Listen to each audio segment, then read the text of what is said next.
السلام عليكم ورحمة الله وبركاته. نحمده ونصلي على رسوله الكريم، أما بعد فأعوذ بالله من الشيطان الرجيم. بسم الله الرحمن الرحيم. حديث number 36.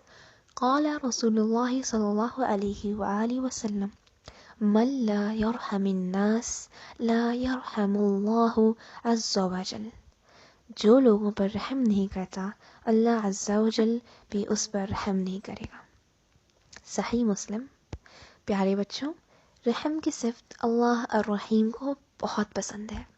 اللہ تعالیٰ نے ہمارے پیارے نبی محمد صلی اللہ علیہ وآلہ وسلم کو رحمت للعالمین بنا کر بھیجا، یعنی صرف مسلمانوں کے لیے نہیں بلکہ پوری دنیا کے لیے رحمت بنایا۔ قرآن مجید میں اللہ تعالیٰ فرماتا ہے محمد صلی اللہ علیہ وآلہ وسلم اللہ کے رسول ہیں اور جو لوگ ان کے ساتھ ہیں وہ کفار پہ سخت اور آپس میں رحیم ہیں۔ سورہ الفتح آیت نمبر 29۔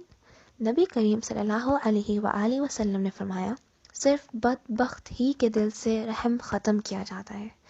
جامع الترمذی۔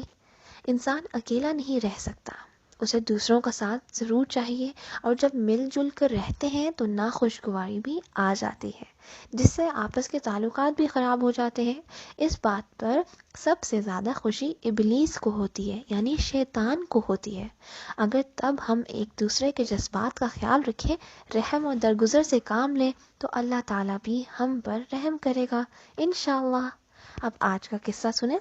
ایک دیہاتی نبی کریم صلی اللہ علیہ وآلہ وسلم کی خدمت میں حاضر ہوا اور کہا آپ لوگ بچوں کو بوسہ دیتے ہیں، ہم تو انہیں بوسہ نہیں دیتے۔ نبی کریم صلی اللہ علیہ وآلہ وسلم نے فرمایا اگر اللہ نے تمہارے دل سے رحم نکال دیا ہے تو میں کیا کر سکتا ہوں۔ صحیح البخاری۔ عملی نکات: پہلا، ایک دوسرے پر رحم کرنا۔ دوسرا، کوئی تکلیف بھی دے تو یہ سوچ کر درگزر کر دیں کہ ایسا کرنے سے اللہ بھی آپ پر رحم کرے گا۔ اے اللہ ہمیں ہمیشہ سب پر رحم کرنے والا بنا، آمین۔ جزاکم اللہ خیرا کثیرا، والسلام علیکم ورحمۃ اللہ وبرکاتہ۔ حدیث نمبر 36۔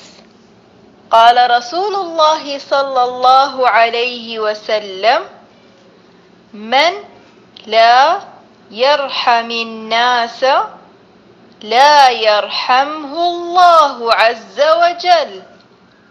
من لا يرحم الناس لا يرحمه الله عز وجل. من لا يرحم الناس لا يرحمه الله عز وجل. من لا يرحم الناس لا يرحمه الله عز وجل. صحیح مسلم۔